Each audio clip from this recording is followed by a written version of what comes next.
Alright,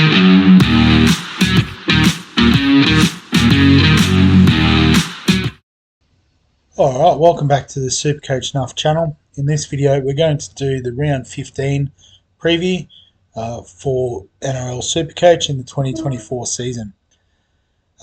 Excuse me. So obviously been a short turnaround this week with the game on Monday, game on Thursday, a bit of life stuff in the way, so I did miss out on the tops, chops, traps and slaps, but yes, we do cover that a bit when we look at the most popular trade-ins, trade-outs, and that sort of deal. So we'll go through that and go through the I guess my thoughts on the top options. Excuse me. So the most traded in option this week is Cody Walker. Great result for South last week, 103. It'll be interesting to see if they can back it up against the Broncos, who'll be looking to bounce back.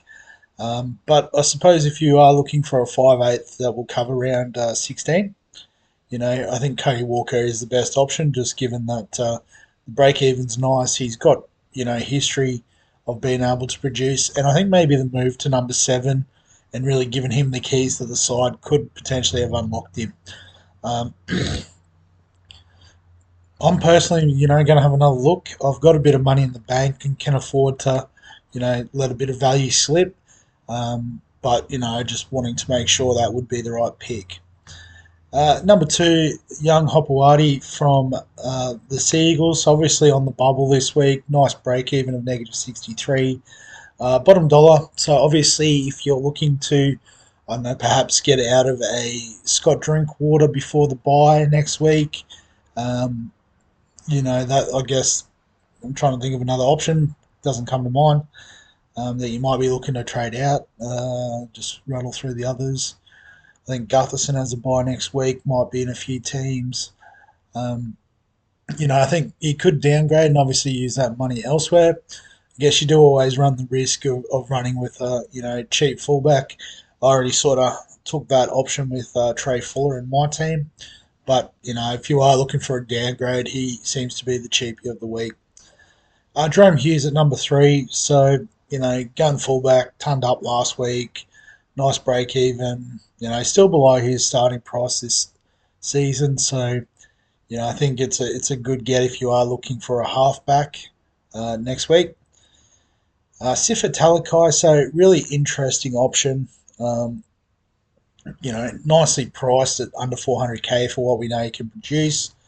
I was actually at the game and saw his couple of his barnstorming runs quite close up. It's a thing of beauty, I'll give you that. I guess the obvious issue is he has the bye next week, so if you're carrying him into the bye, that's one thing. But the reports are that Teague Wilton will be back after the bye, so unless they slot Talakai back out in the centres and drop Ero, I think he could go back to the bench, and obviously the price will start to go back down again due to reduced minutes. Zach Lomax, so I guess if you want him as a season-long keeper, bring him in.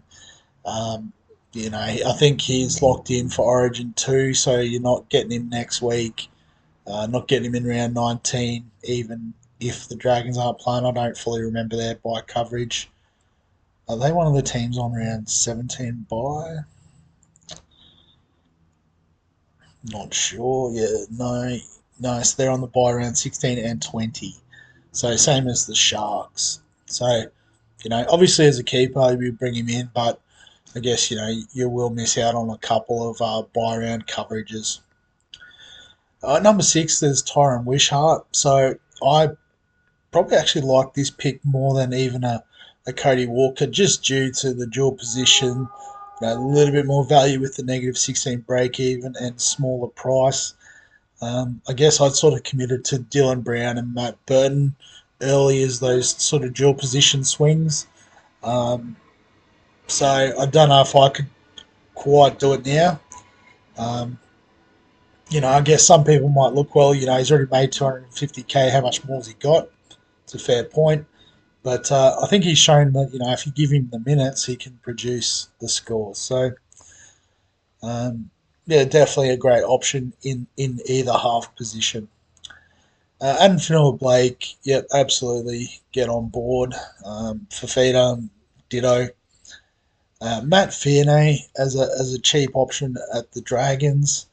Um, negative 36 break even. So I guess if you're looking to downgrade from an Armstrong, Fierney is a pretty decent option. I think someone asked in the chat uh, from the round preview or the comments, I should say, about options. I did throw up Talakai and I think Ben Travojevic, not that he's on this list anywhere, as options around that price, but I guess Fierney is a downgrade option for an Armstrong, which I don't think is the worst shout. Joe Tarpany, sort of gun front rower, probably a little bit below Fanua Blake and Haas. But I guess if you are looking for someone to strictly cover round 16, he's probably the best shout. Ruben Garrick at number 11. We'll do a couple of bonus ones. I think he is the top centre wing option to bring in this week on top of the middle range options, the cheapies. If you're looking for a gun, here's the guy. Maybe the other one would be Ewan Aitken from the Dolphins, playing on the second row there. But yeah, I've got Garrick already, obviously. So if you haven't, I'd recommend getting him in. DWZ I do like as a nice pod, decent price as well. So if you've got a little bit of cash to go up from Armstrong, DWZ's a pretty intriguing option as well. And then Teddy and Latrell. So they're both great players, but I would suggest holding a week just to see how they fall in terms of origin. Obviously with Latrell, well, with both of them, it's a slightly lowish break even. But I mean, you're already paying up pretty big for them, so what's a few extra bucks? And Mitch Barnett at 15. Again, probably depends on Origin selection. He was in the 20 jumper for game one. Whether that was just because he was on the bye and sort of free for that weekend, but you'd imagine they'd picked him for a reason. So probably one to consider there. Waiting on as well, sorry, is what you should do in that situation. So on the chopping block, you've got David Armstrong at number one, and I think it makes sense. Um, he's not playing this week. He won't play next week, and I guess there was some rumours when he was first in the team about how he was probably, um, you know, down the pecking order behind Fletcher Sharp, um, who has come in last week and did a good job. I didn't see the game. I just watched the few highlights, like the try he scored was a nice little move, that sort of thing. So, and I guess obviously Kalen Ponga's not that far away either. So, I think it's worthwhile if you can get out of the pick to do so. Again, you can wait a week. You don't have to trade this week. It's generally something I don't like to do if I don't have to. The origin period is a time of, changes in your team and that sort of thing. So if you can find a week where you can just sort of make do with what you've got, which is usually what this round 15 and round 18 will offer. One team on bye, players sort of, in different states of fitness given origin and the like. So, I'm going to hold and just make a move next week. But yeah, if you're desperate to get him out of the team, that's fine. Lachlan Galvin. So this is another, I guess, interesting one. The reports are he wants out of the club, and he's currently out with a hand injury that he's been carrying for a while. Um, Again, it's one I can probably wait a week on. I've got 5/8 cover this week. I'm not, desperate to bring someone in. So, we did hope he would cover the next sort of 5 weeks. Um, and I guess, despite different reports, it sounds like the club is backing him. They want to get him in. It's just at the moment he is injured. You'd imagine they wouldn't have moved Appy Coruscant into the halves unless they absolutely had to. Um, so, for that reason, I think he's a hold. I think even if he is trying to get out of the club, he's going to want to put his best foot forward to shop himself to other clubs. sort of showing a bad attitude and stuff is not going to get you anywhere. Scott Drinkwater, so I guess a lot of people starting to move to Teddy, Latrell. That's fine. You can wait a week, but obviously the break even of 109 makes that a bit of a decision if you've got the money or not. Obviously, you could go with the Hopewadi option and free up 500k, 550k. That obviously goes a long way to making other moves. So there's that. But yeah, I mean, you can hold this week. As you can see, I put him as the VC. Um, so I'll back him in, and then I'm definitely looking to trade next week once I have a clearer picture around who's actually available. Reece Walsh, so out again, so he'll come back around 17, which is fine. Josh Curran, so is out with a concussion, probably only misses this week, and then we'll cover around 16, 17, and 20, which is going to be a bit tricky as well. So I would suggest holding. Um, Obviously, if you're desperate to get him out, like upgrade him to Fanua Blake, okay, but I think he does offer a bit of value. Even the break even's not great, but if you've got him, I'd recommend holding. Jacob Preston, so the injury wasn't as bad as first thought. Maybe a couple of weeks out, but obviously, if you're heading for around 16, 17 buy coverage, you may not get that now. So, yeah, I think you can trade Preston. Matt Burton, so, it sounds like they want him involved in the Origin again, and at worst case scenario, he'll be 18th man. So, I guess if you can cover him for around 16 and 19, well, he's on the buy around 19. So potential hold, but I guess if you look at it as in he's only going to play 2 games in the next, I think it's 5, it might be worthwhile moving on. Sam Hughes, I think is a sell. He played a few more minutes than expected, still only got to 35. Um, Not really sure if there's a cheap front row option. You might need some dual position magic or just straight pay up for a top line option. Um, so yeah, so I think if you want to chop Hughes, you certainly can. Trey Fuller, I'd hold. He's going to play next week when Hammer plays for Queensland. Same with round 19. Um, so yeah, I think if you've got him, you just hold uh, because he'll offer that important buy coverage. Blaze Talangi, I guess, is somewhat peaked in price, but plays this week, has the buy around 16 and 20. So I guess here's one you can look to move on next week. Townsend, yeah, I didn't think he was that relevant, to be honest, so you can trade him. Joey Lussick's not in the team, you can trade him. And that's probably enough for that. Most popular captains this week. So Dylan Edwards, obviously, in the last game against Newcastle. Um, Makes sense. If you've got him, you got 950k of value.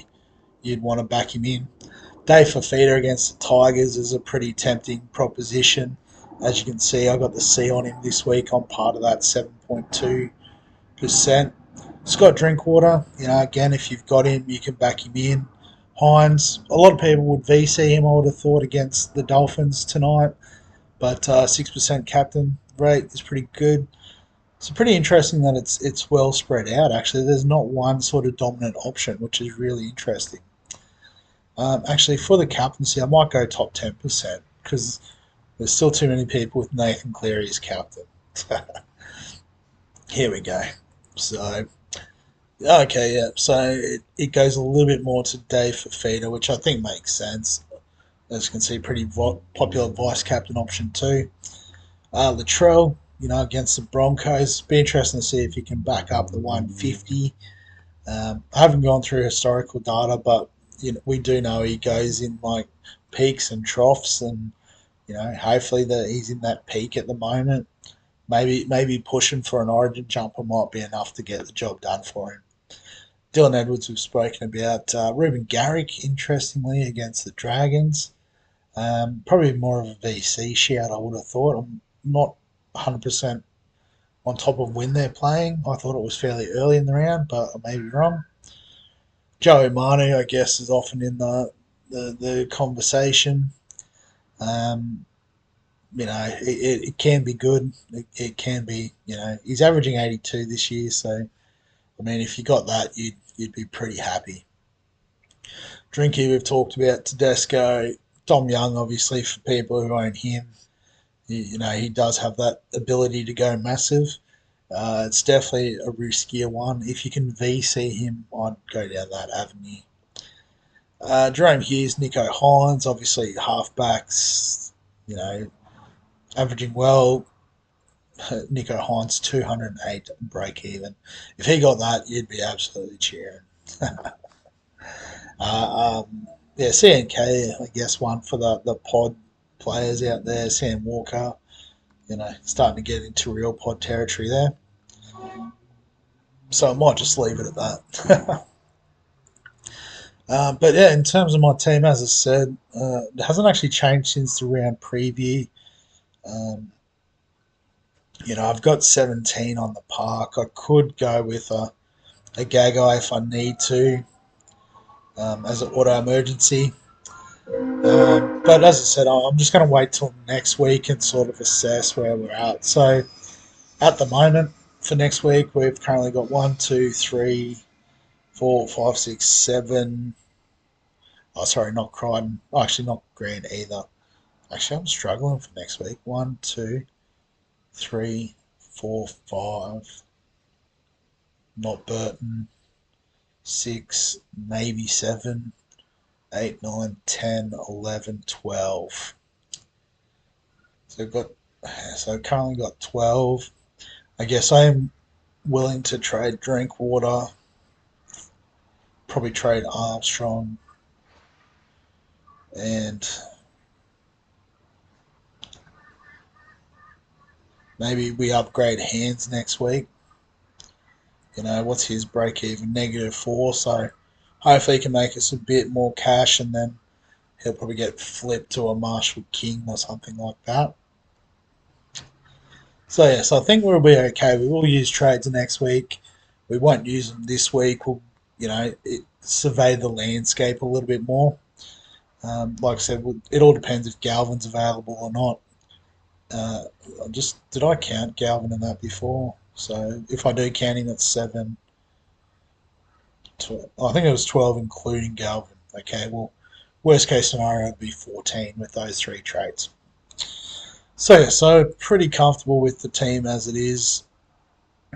Could it be better potentially, but we're playing the long game, so that's fine. Round 17 we should probably look at. So if Marshall King's there, that's fine.